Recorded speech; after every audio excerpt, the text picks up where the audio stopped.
And of course, no, I forgot NPC. NPC, Nationalist People's Coalition, and of course, Chairman Imberga from NPC also. Um, okay, to begin with, may I call on Deputy Speaker Puno. Sir. Thank you, Ryan. We just came from a very lengthy meeting of party leaders. No, we have been watching all of the developments, of course, like you, and we have been constantly talking to one another, even late at night, no, to discuss the problems that have arisen with respect to this 2026 budget. As you know, last week or even earlier, we went to you and explained to you our misgivings about the 2026 budget with respect to the Department of Public Works. How the district budgets all over the country were mangled, and how really serious questions needed to be raised about those budget entries.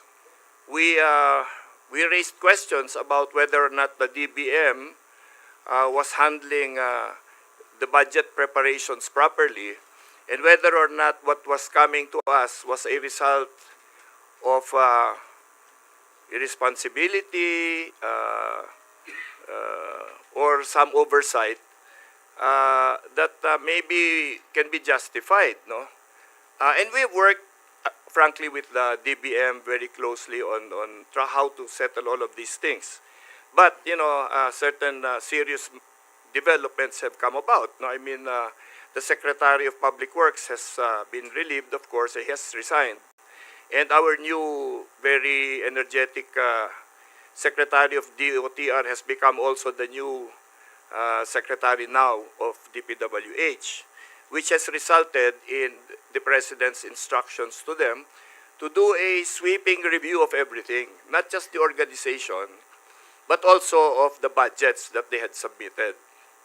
Now, we will recall that in the SONA of our President, he said that he would not allow the national expenditure program of the national government to be mangled, you know, to be disfigured. He said that if that was going to happen, he was going to, you know, accept a reenacted budget instead. He would not, you know, tolerate any of these things happening. So it's in this spirit that we came together and we were talking to one another. And we want to be true to what the President wishes from our House of Representatives. You know, frankly, I am the newest member here. I just came back to Congress this term.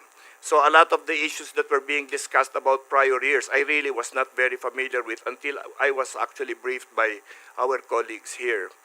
But I frankly was shocked because, you know, from 2004 when I was here, a lot of things have apparently happened. So, you know, like flood control projects, you know, in tens of billions of pesos, were suspicious. No, there were double entries, there were missing entries, suddenly emerging entries. There were double appropriations. There were oversized lump sum nationwide allocations. So, in the beginning, we were thinking this is maybe just public works, no? But, you know, we have been slowly going over the other agencies as well. Little by little, some things have been appearing, no, and surfacing.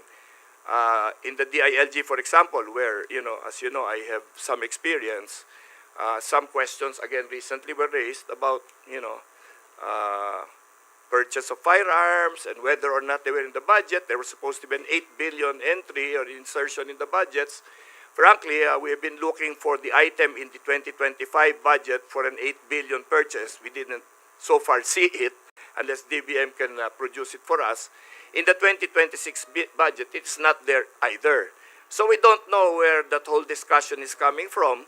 So in the National Unity Party, we have requested Congressman Roland Valeriano, who is head of the Committee on Public Order and Safety, to assess the situation, maybe call a hearing invite the people concerned to see what is this matter that we are talking about here. Because frankly, the congressmen are in the dark about this. So, how do we move forward when what has been given to us is very difficult to deal with? For example, in the Department of Public Works, for example, just in our National Unity Party, I've reported to you already previously that maybe 90% of the district budgets were really mangled. In discussions with the other parties, it appears to be a common experience rather than a rare experience. There are already other things we are coming up with in other agencies. No, I will advance to you the information that in the Department of Agriculture, there are indications of similar problems, specifically with reference to farm-to-market roads in the amount of something like 10 billion pesos. No? And we are getting reports that these were also like peddled, no, to certain parties. There are other concerns, very many concerns that have been raised in our party leaders meeting. So we have decided as a group to recommend the return of the 2026 national budget to the DBM because we do not know how to deal with it. We have to practically redo the entire submission to us, and we do not want to be suspected of any untoward action. We don't want it to appear that we are not accepting the rightful recommendations of the DBM, and on the other hand, we do not want to be accused of also of replacing or amending by errata a huge portion of the national expenditure program that they have submitted to us. So we have decided that in good conscience we cannot begin deliberations on this national budget, and we owe it to all of you that that this is allocated properly, transparently, free of corruption, and we believe that at this point, the national expenditure program submitted by the DBM falls short of that standard. So we are recommending to the Speaker that we return the 2026 NEP to the DBM, and we are asking our members now to refrain from any further participation in any other budget hearings until this matter is resolved. Okay? There's been enough and too much distrust already going around, especially with respect to the House of Representatives. And we do not want this thing to continue, so we toss it back to the DBM so that they can find a logical explanation and resolution to all of these things. Now, the question has been asked. We asked our House Legal Counsel, as we are wont to do in situations like this, whether this is possible. Can we return the NEP to the DBM? So, and this is the initial opinion given to us, and we will give you copies of this, but allow me to read it to you. In light of the admissions publicly made by the department secretaries that there are erroneous entries in the National Expenditure Program transmitted to the House of Representatives, the House will be justified in returning the same to the Department of Budget and Management so that it can effect corrections, so that the House can deliberate on the budget that actually reflects the proposal, intent, and desire of the executive. There is nothing in the Constitution or in the law that prevents the House from undertaking the action. In fact, the action becomes necessary at this time. It is in the interest of the public that this must be done. Under the Administrative Code of 1987, subsequent to the submission of the budget to Congress, the President may transmit to the Congress from time to time such proposed supplemental or deficiency appropriations as are, in his judgment, number one, necessary on account of laws enacted after the transmission of the budget, or number two, otherwise needed in the public interest. This is an option available to the DBM too, is to appeal to the President regarding these powers. This would entail piecemeal corrections, however. Returning the document for corrections will be more systematic and practical. And instead of us having to correct the district budgets of more than 250 districts, perhaps the DBM can now do what it should have done in the first place and correct these matters before they send it to us. So this is the position that the party leaders have taken, and we hope that you will all understand our intention that this thing be resolved correctly and properly. We in the House were the ones who first discovered all of these things. Now, many people are now, of course, echoing our concern about these matters. We do not believe that we should fix what other people caused. No, we are not the ones that should fix the problems that have begun in other places. The departments are pointing fingers at the DBM. The DBM is pointing fingers at the other departments. We feel they should settle their disputes first, come up with the correct budget formulations before they send them to us, so that we can, reasonably proceed on the path that is required moving forward. So we are all here to take any questions on these issues that you might have. Thank you. Thank you, Deputy Speaker Puno. Gab Lalu from Philippine Daily Inquirer.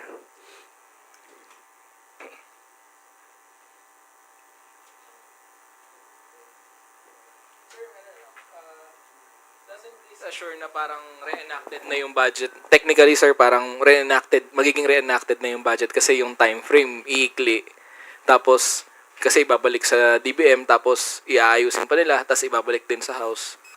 Parang medyo alanganin na ba yung na mapasa yung budget within this year? Well, to be honest with you, actually there is the common feeling that maybe it's a good idea if the President be the one to decide these things so that all of these mistakes will be avoided, no? Ayaw namin na kami masisisi dito eh. Na naman, ano? Kasi bibigyan kami ng problema eh. Ang binigay sa amin problema. Na bawat distrito kailangan baguhin, kailangan i-correct. Tapos pag kinorek namin yan, sisisihin na naman kami for whatever else will happen after that. What they should do is come up with a budget that when it comes to Congress, to the House of Representatives, kukunti na lang ang kailangan ayusin ulit. But what we are looking at now is a budget that we, in a very, very real way, have to amend in huge portions, no? And I don't believe that is what's called for from the House of Representatives. Sir, I understand last Friday, may mga sinabi kayo tungkol dun sa mga projects na tapos na, pero may pondo pa rin sa 2026 NEP. Pero lahat po ba yung mga nakita nyo, ganun ding situation na parang tapos na pero may pondo pa? Or is it the case of hindi ito yung pre-propose ng district offices namin, ng mga departments? Well, iba-iba, siyempre, no? Pero yun ang mga examples, yun ang mga pangyayari sa mga individual budgets. Siguro the other party members can also address this, no? Pero sa NUP, ganun ang nangyari. One or the other, or both of those examples you gave, nandun sa bawat district budget. Ngayon, kailangan gawin dyan, palitan namin lahat. Di ba? Hindi na submission ng DBM yon. Di ba? We cannot amend the whole thing in all the districts kasi parang kami na ang gumawa. Di ba? So, we're giving it back to them para hindi naman nila sabihin na ginagampanan namin ang papel nila. Di ba? Sir, pero just to follow up to that point, hindi ba kasama naman talaga sa procedures na kapag kunyari nag-propose, DPWH, nag-propose ang isang district engineering office ng project, i-vet naman din talaga siya ng regional and then central office. And Correct. then possible na magkaroon ng changes. Correct. Pero saan po nangyayari? Saan po yung nakikita niyong problema dun sa process na yun? Kasi, Meron nagsasabi na hindi natuloy yung regional consultations in the DPWH. Meron nagsasabi na sa planning office nagkaroon ng problema. But, at the same time, nagtataka kami, bakit naman lumampas din sa DBM yon? Ngayon, yung kanilang sinasabi na hindi nila dapat i-review yan, ewan ko baka nagbago na. Nung ako nasa cabinet, nung nag-justify kami sa mga budget secretaries namin, line by line. Ewan ko, Secretary Janet Garin din, nung sa Department of Health noon, who is with us here, si DS Garin for Lakas, what was the experience before? Well, ang experience namin sa kabinete at sa pakiramdam ko, hindi nagbabago yan dahil yung software naman o yung sistema sa DBM ay hindi rin nagbago. Kapag nagsisimula yan, nakalista doon yung mga existing programs, existing projects, new programs. No? Itong mga bago na kailangan, ito namang nandiyan at kailangan i-continue. In other words, nire-review yan isa-isa. Nakakagulat yung ating narinig galing sa kalihim ng DBM na dumaan sa kanila at hindi na nila natingnan. Allow me to compare to a situation. Ang sinasabi kasi ni Deputy Speaker Puno, may mga nakita ang Kongreso. At una itong nakita nung nagbusisi, lumabas kasi sa taong bayan na napagbibintangan na ang Kongreso lamang may mga insertion. Pero kung titingnan natin ang katotohanan na lumalabas na ngayon, yung mga ghost projects na binisita ni Pangulong Bongbong Marcos ay agency-initiated. Ibig sabihin, nanggaling sa departamento. At kailangan tugunan natin ang panawagan ng Presidente. Maglabas na budget na malinis at para sa sambayanang Pilipino. Ngayon, ganito ang aming nakikita. Kunyari, meron kang buong compound ng Kongreso, inutusan kang magwalis. Meron kang isang araw para walisin. Hindi mo alam kung nasaan ang basura. Because as it is appearing now, ang daming nakikita na pinasok na hindi tugma at hindi sang-ayon sa kumpas ni Pangulong Bongbong Marcos. Mas magiging madali ang rekomendasyon ng mga liderato ng nagkakaiba-ibang partido na i-request si Speaker Martin Romualdez na ibalik ito sa DBM. Yan po ay request galing sa amin para ituro nila, sabihin nila, dito yung mga basura na kailangan linisin at baguhin. In that way, we fulfill the promise of the President and we fulfill to deliver a bagong Pilipinas.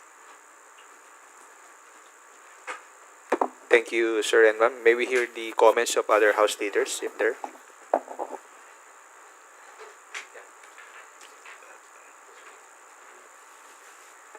Okay, from DNP, alam mo, yung sitwasyon kasi ngayon ng budget is such that it will require a very big change, ano? Ang direksyon ng Presidente, huwag niyong imanggel yung budget. Kung ginawa namin ito, at kami na naman ang masasalaan. So, the most important thing now is, bago namin galawin, ibalik na sa kanila. Cleanse it, at later on, kunting-kunti na lang. So, wala na yung mga issue na congressman ang na ganito or congressman ang na ganyan. Mga sir, pwedeng konting agaw lang. Doon po sa kaba ng iba na baka hindi kayanin kasi kulang sa tiyempo. Sanay naman po yung ating mga kongresista na magtrabaho 24/7. I believe with the input of all party leaders, pwede namang i-cancel na yung break ng Kongreso. At wala nang break, tuloy-tuloy na. Maski abutan tayo ng Pasko hanggang New Year, naniniwala po ako. Okay, let's put it this way. We have a 1-month break, October 10 until November 11. We can forgo of that para sa bayan. Mas masakit yung pipilitin natin yung isang budget, himayin. Kasi ngayon ang nangyayari, we cannot totally exercise our oversight powers kasi sa DPWH na lang ang daming singit. At yung singit na ito, walang umaamin kanino nang galing. Coded pa. Malalaman mo lang dun sa mga amount na pare-pareho. Hindi alam ng kongresista, hindi alam ng mayor, hindi alam ng gobernador. Sabi ng DBM, hindi rin daw nila alam. Baka mamaya, pinasok na ang computer ng multo. Kaya hindi ito nakikita. Ang sabi naman ng DPWH, sinubmit daw. In other words, mas magiging mabilis ang trabaho if we admit that there are lapses because walang perpekto eh. Pero kung makita at ituro nila, ito ang mga executive insertions na hindi nararapat at hindi sang-ayon sa kumpas ng Presidente. then that will be the time that Congress can efficiently exercise our oversight powers.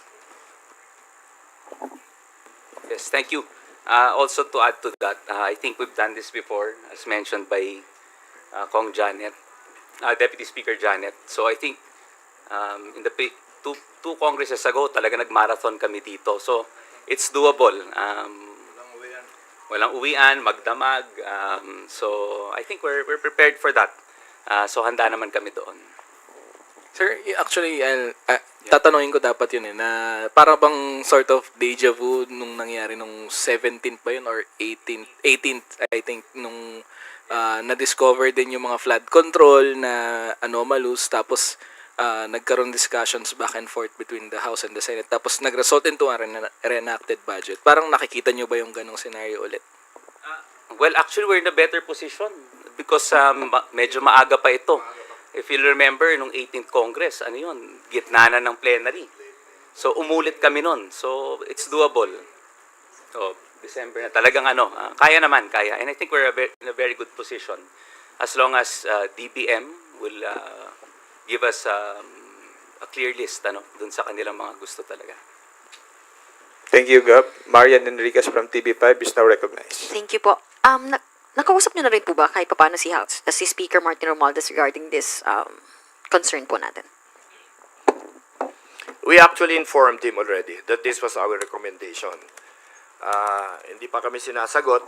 That is why ang sinabi namin sa party members namin, until we get a response to our request or our recommendation, wag na muna kami mag-attend dito sa budget hearings. Kasi for example, dito sa Public Works, anong pag-uusapan namin? Sinabi nga na nila, ibabaguhin nila lahat. So what will we discuss? No? And ayaw naman namin na there are unresolved issues before we go into a full review of the expenditure program. So we're hoping that we will get an answer in the next couple of days about whether or not the Speaker will allow us to return the entire thing to DBM. Sir, kasi Friday na nga po, no? Public Works and Highways, nakaschedule na po yung budget deliberation. So, are we calling all of our members na wag na munang umattend dito sa DPWH particularly hanggat wala pang sagot ang ating speaker regarding sa pagbabalik nga po nito? Lahatin na natin kasi baka mamaya inumpisa natin yung ibang agencies, ganito na naman ang mangyayari. Sinabi ko nga kanina sa Department of Agriculture, parang meron na kaagad nakikita dyan eh. Alam mo yon? So, imbis na paulit-ulit tayong ganito, balik na muna sa kanila. Pagbalik dito sa amin, kailangan certified 100% nila na wala na yan at saka talagang they reviewed it properly the way they are meant to do by tradition and by the law. Di ba? So, that's where we are right now.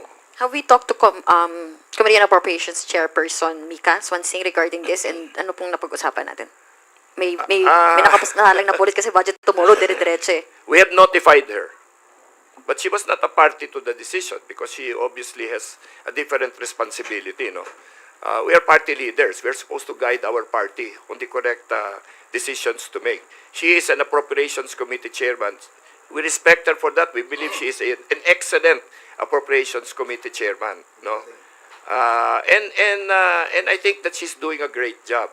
But she's doing a thankless job. Kasi, she has been tasked now with correcting the district budgets of more than 250 districts. Blindly. Oh, and blindly. And she, this is unprecedented. This has actually never happened in my memory. Sir, what are we going to do about this? Moving forward, maghahain po ba kayo ng resolusyon or iboboykot niyo muna yung mga susunod na hearings? Paano po ba? Anong gagawin muna natin? So, walang quorum? We are not trying to be difficult, Hindi kami nanggugulo dito, no? Ang problema namin talaga is ayaw namin tanggapin itong basurang trabaho, no? Tapos kami na naman ang masisisi. If we solve it, sasabihin na re-align namin yung buong budget. Kaya kinanana naman ng mga congressman yan. If we don't touch it, parang complicit na kami sa lahat ng kalokohan na kinikita namin. So sala sa init, sala sa lamig eh. 'Di ba? Kawawa naman ng mga members namin. At alam mo, kami lahat bumabalik kami sa district, hindi man kami senador na hindi kailangan bumalik sa kung saan man eh. We keep going back to our district. Alam mo, pag pumupunta kami doon, lahat itong mga nakikita nila sa mga dyaryo, siyempre tinatanong sa amin. Alam mo, and we cannot keep, covering up for a poorly constructed budget. I mean, there's no way we're going to take the hit for that indefinitely. Diba? And we're appealing to the Speaker to allow us to just please return this. Diba? Return it. Para then they should think about it and give us a correct... Anyway, there's an instruction anyway to the Department of Public Works and Highways to, redo the whole budget. Di ba? Yun ang instruction eh. Oh. If they're gonna do that, that means we have to wait for that anyway. Di ba? So lahatin na lang, and then repasuhin na lang nila iba. Kasi it's much easier to come up with a decent paperwork that we will correct only minor items than a really sloppy paper where we have to re-edit and do the entire thing. No? Maawa naman sila sa amin. Di ba? Kami na nga ang gagawa ng lahat ng trabaho, tapos kami pasisisihin sa lahat ng mga problemang mangyayari. And why? Because they cannot do their job. No? Hindi naman pwedeng ganon. So, sir, resolution po ba or call Sandali, for... dagdagan ko lang. Nasa APRO ako. Nakita namin, habang pinag-uusapan sa Senado at saka lahat ng makikita mo sa press, flood control. Ito na naman kami, may budget na napakaraming flood control. Hindi lang doon sa linya ng DPWH, kundi doon sa mga hindi mo makita, kung hindi mo basahin isa-isa. Kaya, ang suggestion ko, ako nag-suggest, tanggalin mo na lahat yung flood control, balik mo na yan doon sa DBM, ayusin mo na ni Presidente, kung maaari, wala mo na flood control itong taon na ito. Wala namang namatay masyado dyan sa flood control. Kung sino yung bayan na nangangailangan talaga ng flood control, makikita naman yan sa Project NOAA, pulang-pula yan eh. Di doon lagay ni Presidente yan, para hindi naman kami sisisihin. Palagi na lang kami ang bad boy eh. Mukhang hindi fair. So, nasa APRO ako, kaya suggestion ko doon sa chairman namin, tanggalin na muna yan, balik mo muna yan sa DBM, dahil kung himayin natin yung napakalaking flood control na yan, tayo na naman ang mali. Thank you. Sir, dagdagan ko lang. Actually, ang pinakamalaking problema ngayon, nagdodoble ang trabaho ng Kongreso. Kasi hinahanap mo yung mga basurang na ipasok sa budget. Kung sana maituro na ito ng DBM, mas magiging mabilis ang trabaho ng lahat. Pangalawa, tila nakakabahala yung narinig namin sa news na, hindi kasi we trust the agency that forwarded it to us. Kagaya ng DPWH, pinasa daw sa DBM, ang DBM dinaanan lang, hindi na nila chinek. If that is the case, it's very troubling. Kasi paano kung meron kaming hindi nakita? Siyempre, ang dagok nito kay Pangulong Bongbong Marcos. He already gave the direction. Ang kumpas niya, ang budget ay dapat sang-ayon sa kailangan ng bawat pamilyang Pilipino. And he mentioned good quality standard infrastructure. Ang kailangan, edukasyon, even healthcare. Kamakailan lang, medyo nag-uusap-usap nga kami kasi ang daming humihingi ng pondo para sa hospital. Ang gusto ng presidente, zero balance billing. Ang hinaingnan naman ng mga hospital, dagdagan yung kanilang pondo kasi lumaki ang kailangan ng mga pasyente.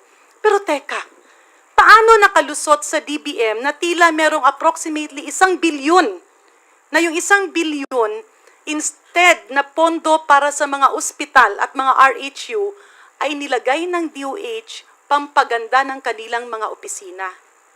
Kung hindi pa namin yan nasilip, hindi naman sasabihin ng mga opisina. In other words, napagbibintangan ang Kongreso sa mga kapalpakan na nangyayari sa budget, pero balikan lang natin. Yung mga ghost project, yung mga substandard projects na nakita, lumalabas. Wala pa sa Kongreso ang nakaraang mga budget, andudun na yon sa listahan. So paano natin lilinisin kung ikinalat ang dapat na linisin? So kung matutulungan kami, eto dito ang mga bagay-bagay na dapat linisin. Mas mabilis at tila magkakatulungan lahat tayo para ma-deliver ang kumpas ng Pangulong Bongbong Marcos. If I may add, yeah. one very good example is in the province of Misamis Oriental. There's this national highway bridge, very vital, that connects the first and the second district in Misamis Oriental. So they promised that they have to build it because it has zero integrity already. The other side, the left side. So what happened? We agreed and sabi namin kung pwede bilisan lang kasi very vital. Talaga, most of the people that comes in and out of Cagayan de Oro uses that bridge.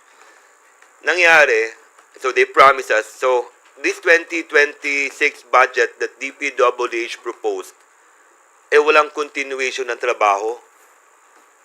So kung hindi matapos to, how long will the people of Misamis Oriental and the city of Cagayan de Oro has to suffer? So I think the reason also that's for my 1 point for my province only, a little bit parochial. But we had the same issues with other members of NP. That's why we agreed that we will return the budget to DBM. Hopefully, they'll be able to fix it, and hopefully, it would be easier, and we'll be able to see which projects really are prioritized and they want to finish within the term of the President. Thank you. Magpapile po Sorry ng ha, reso? idagdag ko lang ng konti, very quickly. Sa totoo lang, hindi naman yan may tatago dyan kung walang nagtatago. O hindi yan may sisingit dyan kung walang nagsingit. So para mas epektibo at talagang matugunan, nabliblame ang Kongreso sa mga insertions na nagkakaroon ng errata, insertion dahil inaayos mo. E paano ngayon kung hindi maituro ng Department of Budget and Management at ng ibang mga eksekutiba na opisina yung mga naisingit na hindi kailangan? Siyempre, masisisi tayo because we might be misinterpreted as being remiss in our duty. Kaya nga, at the end of the day, tama rin ang hinaing ng ibang mga party leaders, ibalik na at i-rekomenda kay Speaker na ibalik sa DBM and for DBM to give us a cleansed budget. Or pwede namang lumabas sila at aminin at ituro nila kung nasan yung mga ito para mabigyan kami ng tamang direktiba na sundin ang tugon ng Pangulo. Ma'am, kailangan pa ba ng resolution for this? Or okay, yung call po na to is, ito na po yun? Or will you be filing a resolution po? Hindi pa, we decided today, we are just raising it with the speaker as a recommendation. I don't think, we have thought about the procedure dyan, kasi that's formalization lang of whatever we already decided. So, if it needs a resolution, yes. If not, well, hopefully not, no? But let's see. Last na lang po, from my end.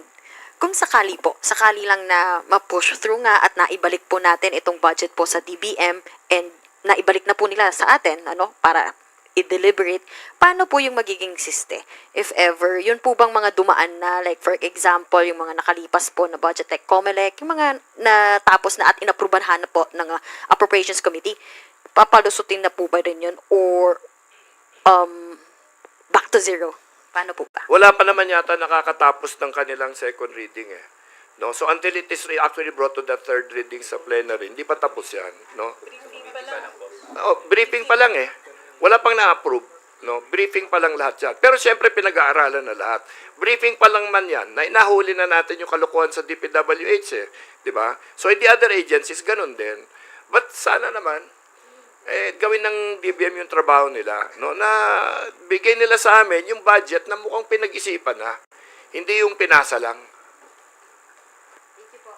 Thank you, Marian. We'll now call on Billy Vegas from Politico Abante. Hindi na po sana ng elaboration ko dun po sa 8 billion na 8 billion na insertion daw sa DILG para sa pambili ng baril.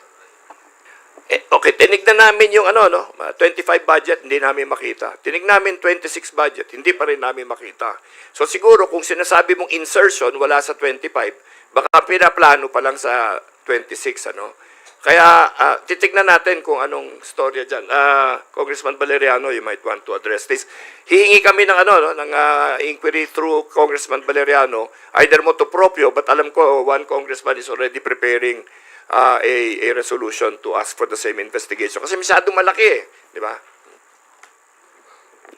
Again, just like what DS po have said, magkakandak ako as chairman ng Public Order and Safety regarding dun sa unsolicited proposal. I think it's worth 8 billion na sinasabi between the PNP and the DILG. Once and for all, masettle whether it is motu proprio o may magpasok ng resolution or may mag-privilege speech. The earliest is by next week. Thank you. Go ahead. Kung papalagay niyo po ba may kinalaman yung pagkakatanggal kay Chief PNP Torre dun sa 8 billion na insertion na hindi raw niya pinirmahan? That we have to see pagdating ng hearing. Makikita natin yan kung may kinalaman. Definitely, they will be invited to the hearing. Thank you po. Thank you, Billy. Rose Cos from UNTV, please proceed with your questions. Po, magduel lang po ako dun sa proseso na nangyari para po magkaroon kayo ng desisyon na ganito. Was a consultation made between among party members or among party leaders lang po?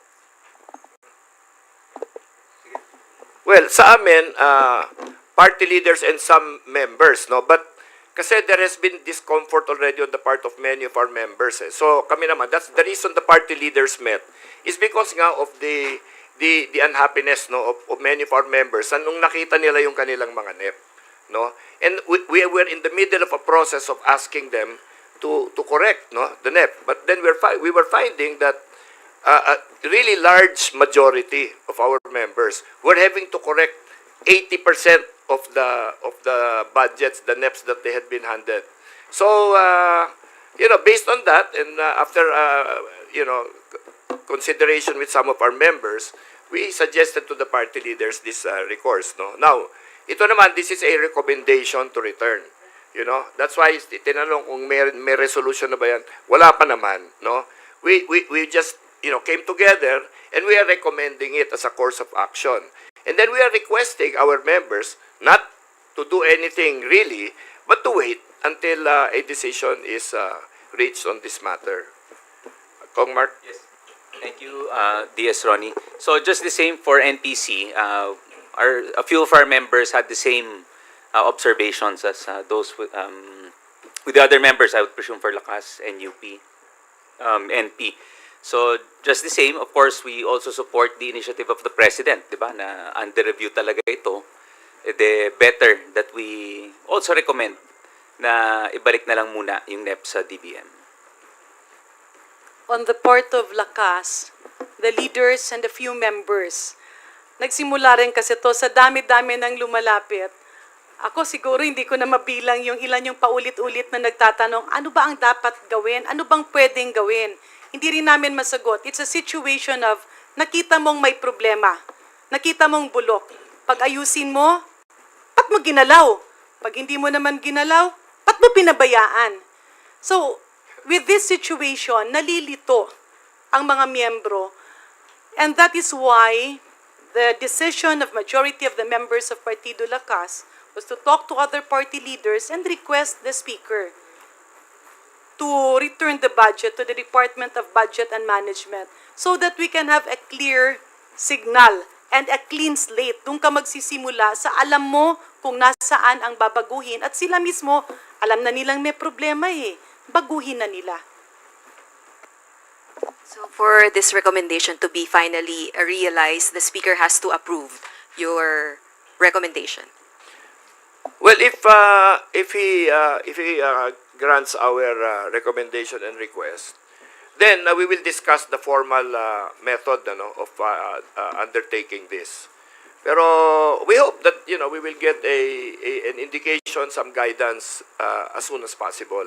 Kasi siyempre, time is of the essence, and like most of our members, we do, and like you, we do not want to lose the break, no? But we will if we have to sacrifice that. Wag naman sana nilang masamain itong pagbalik. Kasi this is for the better. Diba? Kung hindi natin babalik ito, we'll swallow it hook, line, and sinker.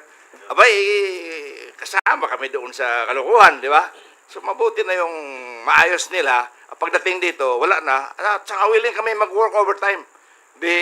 If necessary, the whole October. We forgo of our break. That's our promise. Thank you. Last question na lang po. Yun pong in-encourage nyo po yung party members nyo na wag munang dumalo ng mga budget deliberations. Effective when? Today or tomorrow? Tomorrow. Okay po. How many members will not attend the budget deliberations? Do you have a ballpark figure? Basta, I don't know exactly how many. I cannot give you a number. And of course, like any other institution, we allow our members to exercise their own free will. Nagre-request lang naman kami sa kanila. Like in the NUP, we will not expel anybody for attending. So, nakikiusap lang naman kami. Basically, sa partido lakas, ganito lang yun eh. May bahay, pipinturahan mo, yun naman pala gigibain lang din.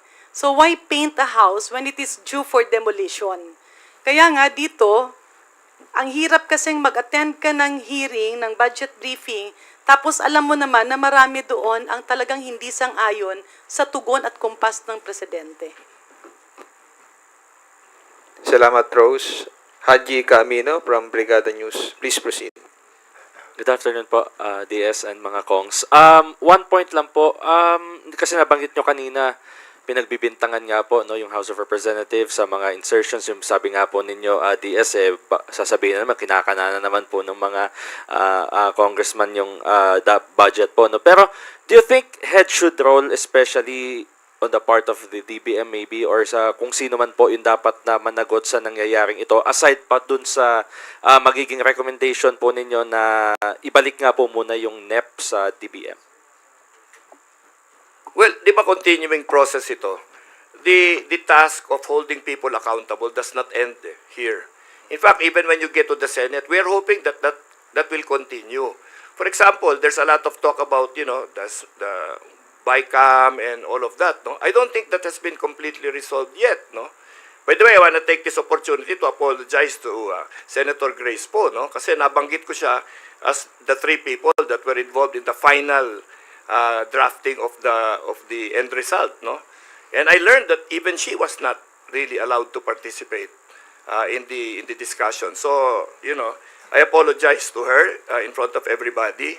But I think that the process of determining accountability on all of those things should continue. We have done it here in the House. Our chairman of Committee on Appropriations from the last year is no longer there.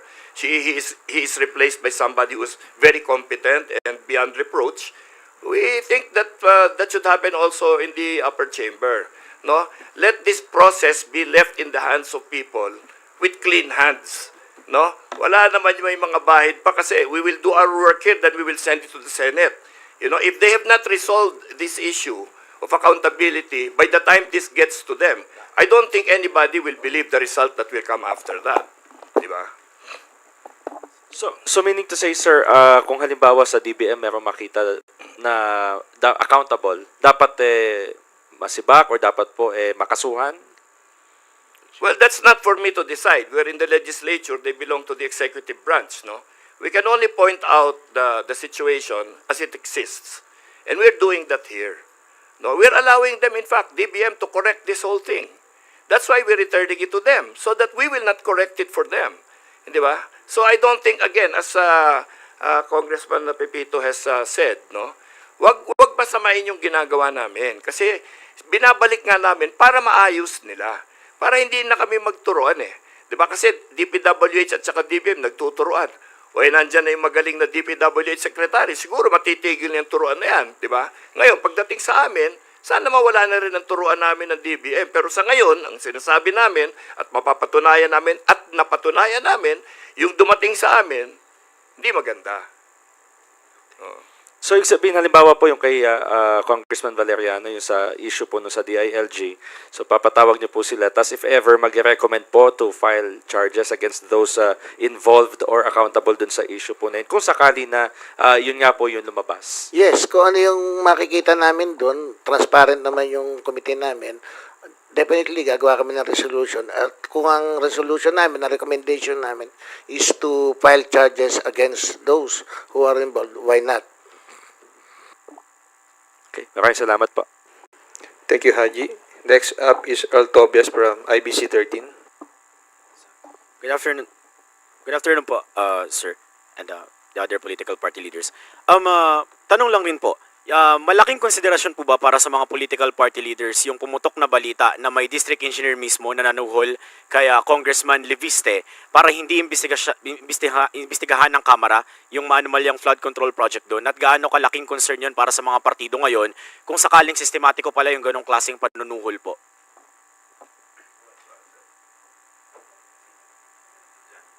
Member of Lakas siya di ba? So let's have our Lakas leader speak. Well, basically the decision, although mali nga, no, yung nangyari. Pero ito kasing recommendation kay Speaker na ibalik sa DBM, it's mainly dun sa dami ng nakikita natin na yung alleged insertion na nangyayari during sa small committee o baykambayan, may errata. Kasi nga yung project na duplication. Pero ito ngayon nakikita, wala na si Chairman Saldico, nag-iba na rin ang sa Senado. Bakit punong-puno ng siningit na pondo na tila hindi kailangan ang 2026 National Expenditure Program? Meron pa ngang mga sinyales Makikita mo sa amount mismo Merong mga nakabitin dyan na 147.750 million. 148.500. Hindi isang lugar It's not even confined to a single province. It's all over. Nakamap siya. Red flag na yun So, mas magiging maganda ang budget kung ituro ng DBM yun, ayusin nila, and then Congress will now exercise its legislative role.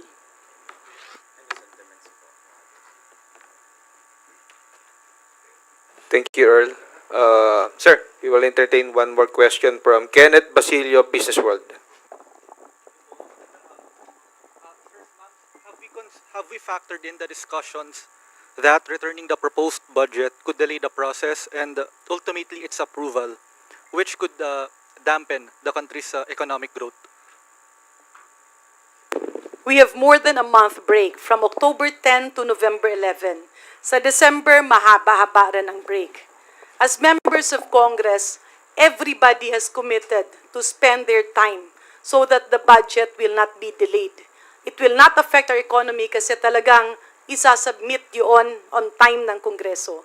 Pero ang dapat lang din, itidan na kaagad ng DBM, ituro na kaagad nila nasaan ba itong mga basurang siningit para hindi na tayo maghanapan.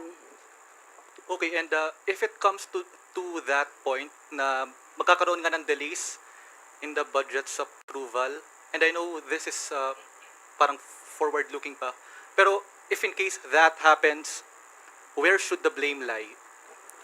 Let's not speculate. It's too early to talk about blaming people. Kasi what we want to do now is give the DBM an opportunity to correct things, clean things. No? Kasi if they're the ones that do it, it will be quicker. Then kung kami kalat-kalat they have a system for reviewing this thing. They have a system for finding out, what is accurate and what is not, di ba? Instead of us, solving it in 250 plus different districts and then i-calculate pa namin and then we don't have the information that the DBM has, di ba? So I think that that this measure will in fact make the process definitely better, but maybe even faster. But again, let's not prejudge what will happen. We all want the same thing, which is to do what the President wants us to do, to move the programs of the government forward. This, to us, is the best way of doing this at this time. And the last question. Proceed. Aside from yung mga questionable flood control funding, what economic programs do you think the DBM has allocated in a subpar manner? Again, we don't want to speculate, di ba?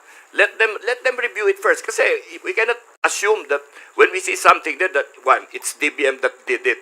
Number two, nanadya sila. No? Let's not get into judgment at this time. Let's give them an opportunity really to correct it, di ba? Para maayos tayo lahat. And then when they come back with a correct, clean draft already, or a correct, clean national expenditure program, then we can process it very, very quickly. Wala naman kami mga ulterior motives dito eh. Ano mo yan? Kung ang ano dyan, and we heed the guidance of the President. We should hew as closely as possible to the national expenditure program. Kaya nga sinusoli namin ngayon eh. Kasi kung tuluyan naming i-correct ito, hindi namin susundin yung utos sa amin ng Pangulo, which is to follow the national expenditure program. Kasi yung national expenditure program as submitted by the DBM is riddled with questionable entries. Sorry, Diba? last na talaga. Yung Okay. pangatlong last. Yeah, Sige. so, pasensya Make it na. last. They had to attend the session pa. Thank you, thank you. Ano yung mas malaking risk to economic growth? Having a reenacted budget or having the budget's approval delayed? Ano po yung sa tingin? Una-una, kung maibalik namin ito at mabawasan ng kalahating trilyon, walang masama ron. Kung ang expected natin 6.5 to 7, magiging 6 lang tayo, we're better off than most of ASEAN countries. So, dito sa ginagawa namin, o nire-request namin kay Speaker, walang masama dito eh. Gawin lang nila yung tama para hindi na tayo mahirapan dito na kami pa ang gagawa ng mga koreksyon at sabihin na naman, kami na naman ang medyo lumuto ng mga project na yan. When in fact, nandun na yan eh, nakalista yan, line by line eh. So alam na nila yan kung anong gusto namin mangyari, na ilinisin lang nila pagdating dito sa amin. Kung bawasan man nila, walang problema doon. Better yan for our country. Dahil remember, we have to borrow at least 2 trillion this time.